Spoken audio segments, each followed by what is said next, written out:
We're talking to Dr. Jodi Tommerdahl, Associate Professor of Mind, Brain, and Education. Dr. Tommerdahl, can you tell us about an active learning technique you like to use?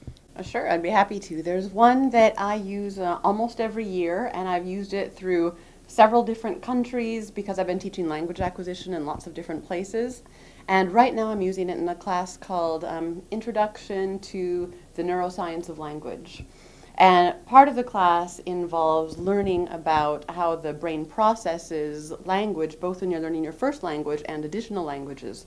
So we do a lot about the neuroanatomy of language, where in the brain it's being processed, what type of processing happens at different stages. So they're doing lots of work based on reading articles, chapters in textbooks. So what I started doing is, alongside of that, is I actually put them in the position of being a foreign language learner. So while they're learning about what happens in their brain while they're doing it, they're actually doing it themselves and being in the position of, for example, a student who might be in their class, if that teacher happens to be teaching foreign languages, because I teach mostly teachers. And also, a lot of the teachers that I work with have children who don't have English as a first language, but that's the language of the classroom. So I try and put my students into the same situation as some of their students are going to be.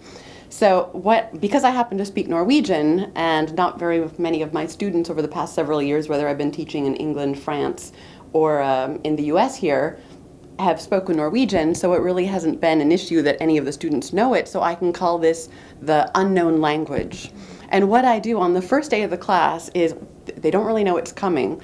I get there before all the students, and as they walk in, I'm standing there with my hand out. I shake everybody's hand when they come in, and I say, "Hej, det är bra att träffa dig. Jag heter," and I say my name, and I just start speaking to them in this foreign language, and they have no idea what's going on, and they come in and just kind of go, "Hi," and they sit down.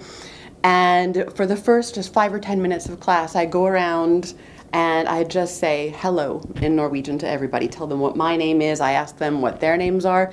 They don't know any Norwegian, of course, but they can figure out just how to say what their name is and where they're from, just from the context. Then I go on to explain, as you know, this is a class where we're going to be studying how we learn foreign languages, so you're going to be in the position of learning a foreign language too. And usually there's some fear at the beginning, but within a few weeks they're really into it, and in my student feedback it turns out that it's been really the most popular thing that I do at any of my classes, and the students love it, and many of them have come to ask if I give private lessons in Norwegian afterwards because they have such a good time doing it.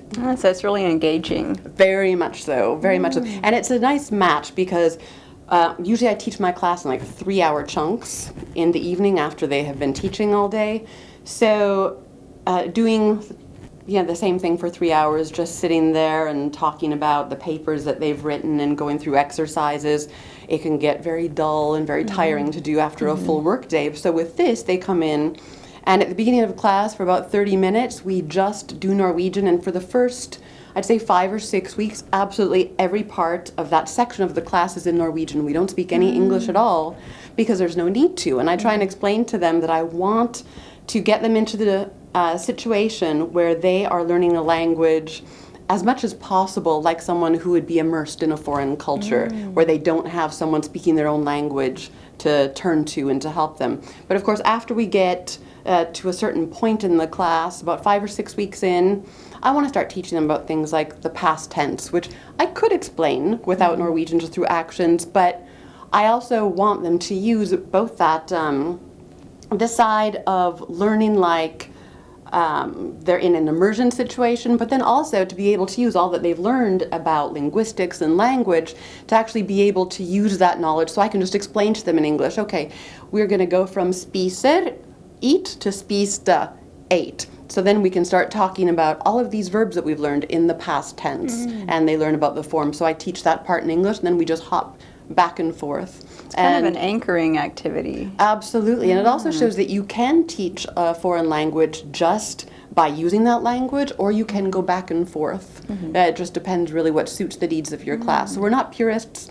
we're just experimenting and using what works. And it seems to work really well. And the students gain a fluency in Norwegian, which is absolutely astounding. One of the surprising things is that it's not the students who get the A's and who do the most studying who do the best. You just never know who is going to really take off and just be the best speaker in the class. Everyone really starts off on an equal playing field, and I think some of it has to do with just being open to a new experience and just being able to jump in and try. That's great. Well, thank you. Sure.